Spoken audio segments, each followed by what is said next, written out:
Ya, perhatikan Bapak Ibu, penyusunan program pembelajaran semester yaitu di dalamnya ada analisis kompetensi, alokasi waktu pembelajaran, memilih tema, membuat materi hubungan antara kompetensi dengan tema, menyusun jaringan indikator dengan tema, menyusun silabus, menyusun rencana pembelajaran.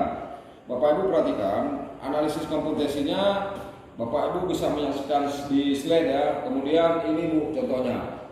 Ini adalah beban ya, beban belajar dari sesuai dengan Permen 22 tahun 2006 untuk madrasah atau sekolah dasar. Bapak Ibu bisa menyaksikan di slide ya. Kemudian memilih tema. Ini Bapak Ibu perhatikan di slide. Kemudian menyusun jaringan tema. Nah, di sini Bapak Ibu buatlah jaringan tema yaitu menemukan kompetensi dasar indikator dengan tema pemersatu.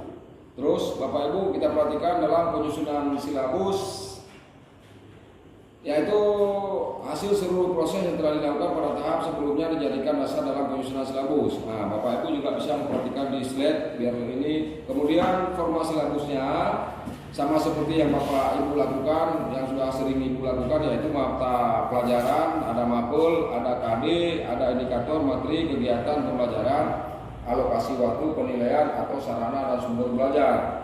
Kemudian Bapak Ibu menyusun RPP. RPP sudah juga sering Bapak Ibu lakukan. Yang pertama adalah identitas, kemudian ada kompetensi dasar, ada materi pokok, ada strategi pembelajaran, ada indikator, ada alat dan media atau penilaian. Baik Bapak Ibu, untuk di sini kita selesai. Lebih dan kurang saya minta maaf. Mudah-mudahan ini bisa jadi bahan tambahan ya buat kita mengerti. Oke Bu, saya akhiri. Assalamualaikum warahmatullahi wabarakatuh. Rusak kepada siswa, memberikan pengalaman, menanamkan konsep dari berbagai mata pelajaran dalam suatu proses pembentukan. Kemudian pemisahan antar mata pelajaran tidak begitu jelas, membangun sikap kerjasama. Kemudian hasil pembelajaran dapat berkembang sesuai dengan minat dan kebutuhannya. Ya, di sini permainan untuk anak yang itu bermain suatu aktivitas yang dapat untuk memperoleh kesenangan tanpa mempertimbangkan hasil akhir. Kemudian perkembangan jiwa anak sangat dipengaruhi oleh permainan yang mereka lakukan di usia dini. Kemudian pengaruh bermain bagi perkembangan anak, satu mempengaruhi perkembangan fisik anak, kemudian dapat digunakan sebagai terapi bagi anak, kemudian dapat mempengaruhi pengetahuan anak, kemudian mempengaruhi perkembangan. Nah, di sini bisa mempengaruhi perkembangan, kemudian mengembangkan tingkah laku sosial, dapat mempengaruhi juga nilai moral daripada siswa. Ibu dapat yang pertama adalah bagaimana Bapak Ibu bisa menjelaskan konsep dasar pembelajaran tematik. Kemudian yang kedua, bagaimana Bapak Ibu bisa menyusun perangkat pendukung pembelajaran tematik. Terus yang ketiga, bagaimana menjelaskan langkah-langkah pelaksanaan pembelajaran tematik. Kemudian yang keempat, Bapak Ibu bisa menjelaskan langkah-langkah pelaksanaan penilaian pada pembelajaran tematik. Kemudian kita lanjutkan pengertian pembelajaran tematis. Yang pertama adalah pembelajaran terpadu melalui tema sebagai pemersatu dengan memadukan beberapa mata pelajaran sekaligus yang dikaitkan satu sama lain, yaitu mata pelajaran yang dipadukan seluruh mata pelajaran pada kelas 1 dan kelas 2 SDMI, yaitu pendidikan agama. Terus yang kedua bahasa Indonesia. Terus yang ketiga matematik. Terus selanjutnya yaitu ilmu pengetahuan alam. Terus pendidikan kewarganegaraan. Terus ilmu pengetahuan sosial. Terus seni budaya dan keterampilan. Kemudian pendidikan jasmani, olahraga dan kesehatan. Ayo Bapak Ibu, kemudian kita lanjutkan rasionalisasinya, yaitu pembelajaran terpadu. Kemudian dibagikan menjadi 3, yaitu mapel memiliki beberapa aspek atau bahan kajian Yang kedua adalah upaya peningkatan efisiensi, efektivitas implementasi kurikulum. Kemudian yang ketiga adalah salah satu model implementasi pembelajaran kurikulum. Baik Bapak Ibu, sekarang kita lanjutkan tentang pengertian.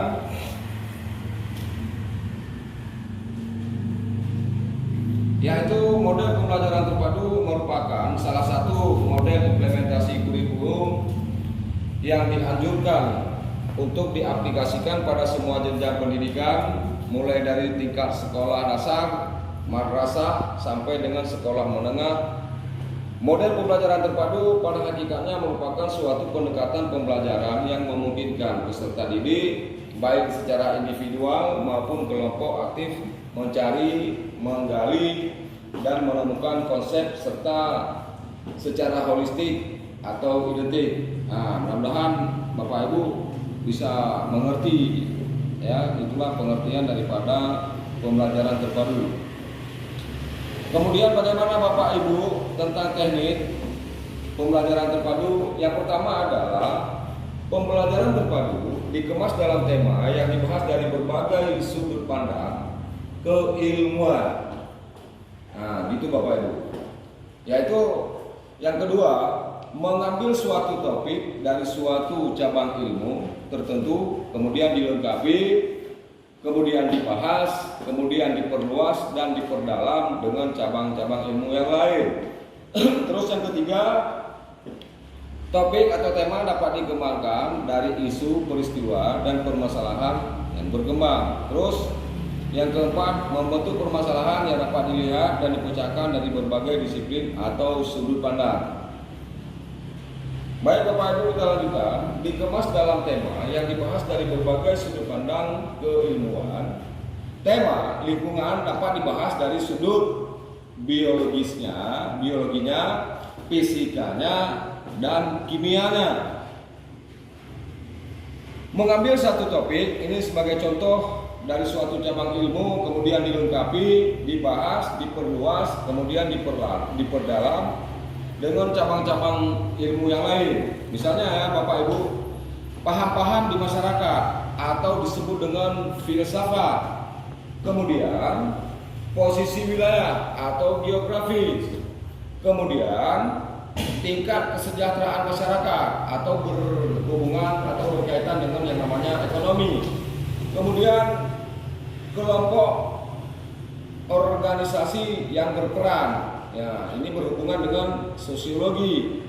Kemudian yang terakhir, struktur sosial atau disebut dengan antropologi.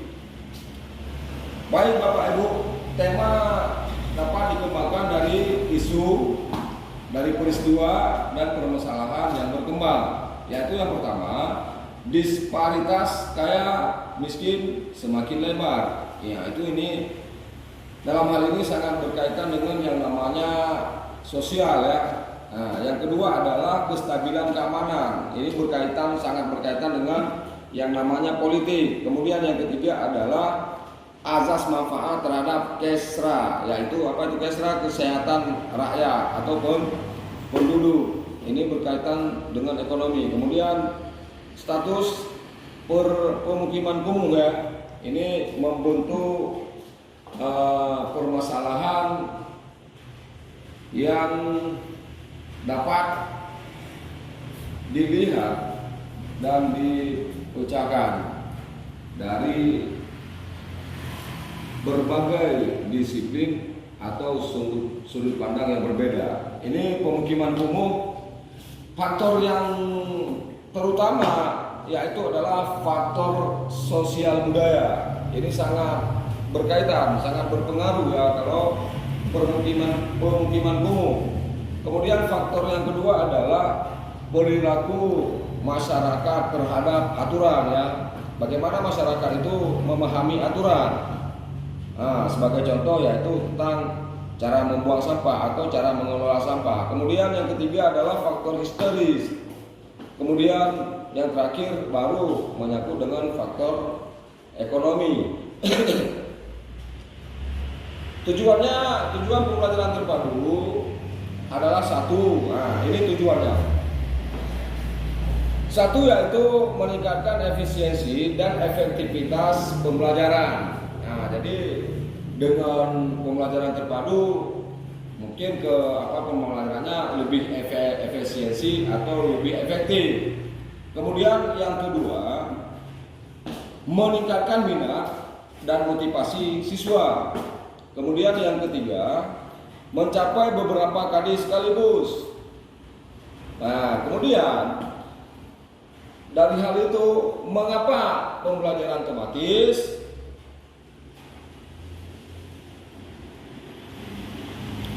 Ciri belajar anak usia kelas 1 sampai kelas 3 madrasah atau SD atau sekolah dasar. Kemudian ciri-cirinya adalah salah satu yang pertama, konkret. Nah, di sini dia bernilai konkret. Kemudian yang kedua, proses di integratif. Kemudian yang ketiga adalah hierarkis. Di hierarkis, anak belajar berkembang secara bertahap, mulai dari hal-hal yang sederhana, hal-hal yang lebih kompleks. Baik, Bapak Ibu, bagaimana landasan pembelajaran tematis?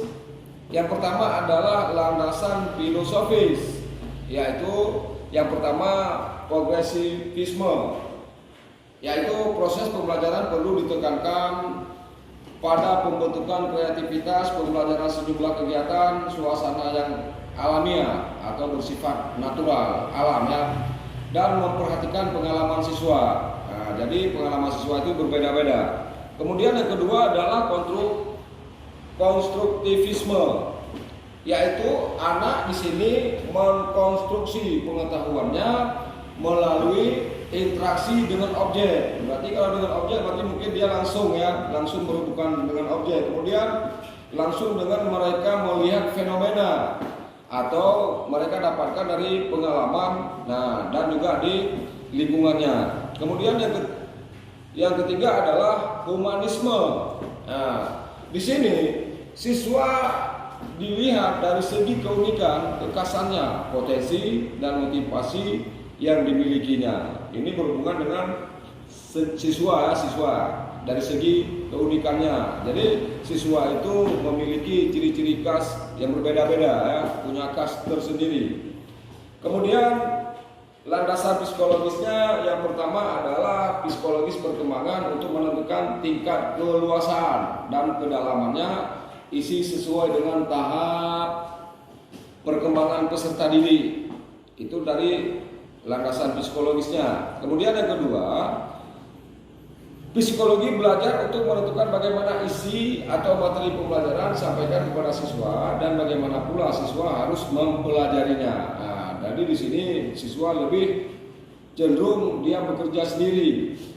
Nah, landasan Ibu kita perhatikan.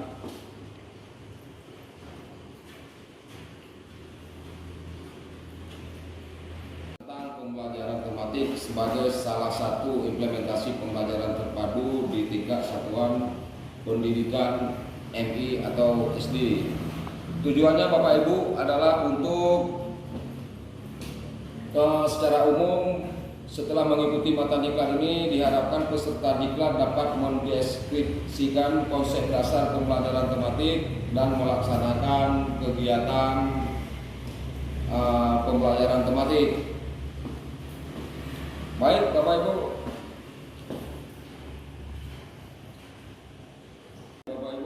bagaimana pembelajaran tematik di madrasah Anda?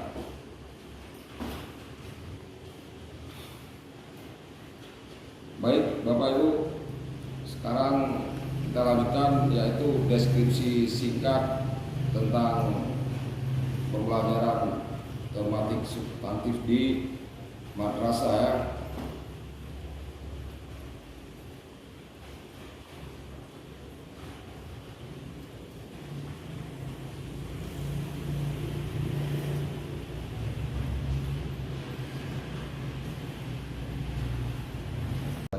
Assalamualaikum warahmatullahi wabarakatuh.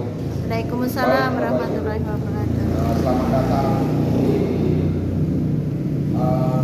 tematik dan pembelajaran terpadu. Jadi dan tematik dan pembelajaran terpadu yang disampaikan atau diseminasi secara substantif guru tematik MI di Min 29 oleh saya sendiri. Baik Bapak Ibu, kita perhatikan di sini ada beberapa poin atau hal yang saya sampaikan kepada Bapak Ibu. Tolong diperhatikan secara seksama bagaimana pembelajaran tematik di